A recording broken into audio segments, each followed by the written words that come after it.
Сәлем баршаңызға. Бүгін сіздермен меренговый рулет жасайтын боламыз. Менімен бірге болыңыздар. Бізге қажетті заттар: жұмыртқаның ақуызы 210 грамм, 280 грамм қант, 1 шай ас қасық лимон, 30 грамм кукурузный крахмал, шым-шым тұз. Ақуызымыз бен қантымызды, тұзымызды бірге араластырамыз. Араласып жатқан жерінен 1 шай ас қасық лимон қышқылын қосамыз. Лимон қышқылын ертерек қоссаңыздар, қанттың еруіне әсері тиеді. Осылай етіп массамызды біркелкі болғанша араластырып, әдемі белковый крем болып дайын болғанша араластырамыз. Видеодағындай етіп араластырыңыздар. Дайын болған кремімізді, мінекей қараңыздар, осындай әдемі крем болып шығады. Дайын болған кремімізді алып, 30 грамм кукурузный крахмалымызды ситадан өткізіп, астынан жоғары қарай, жоғарыдан астына қарай араластырып аламыз. Осыдан да пешімізді 160 градусқа қыздыртып қоямыз.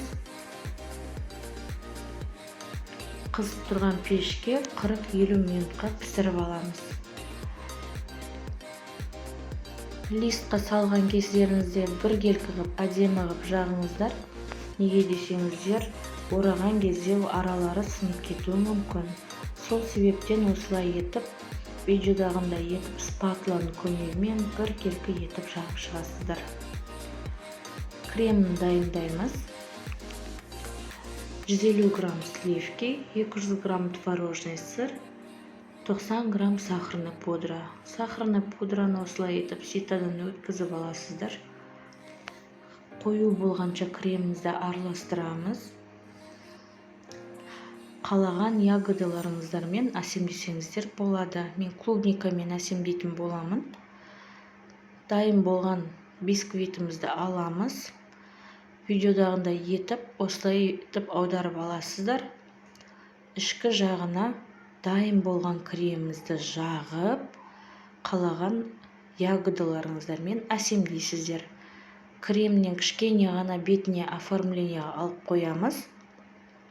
Кремді тоже біркелкі етіп жағып, арасына жеміс-жидектеріңізді молырақ қып салып,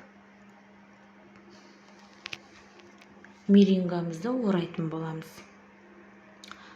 Дайын болған меренгамызды холодильникке 5 сағатқа немесе 3 сағатқа салып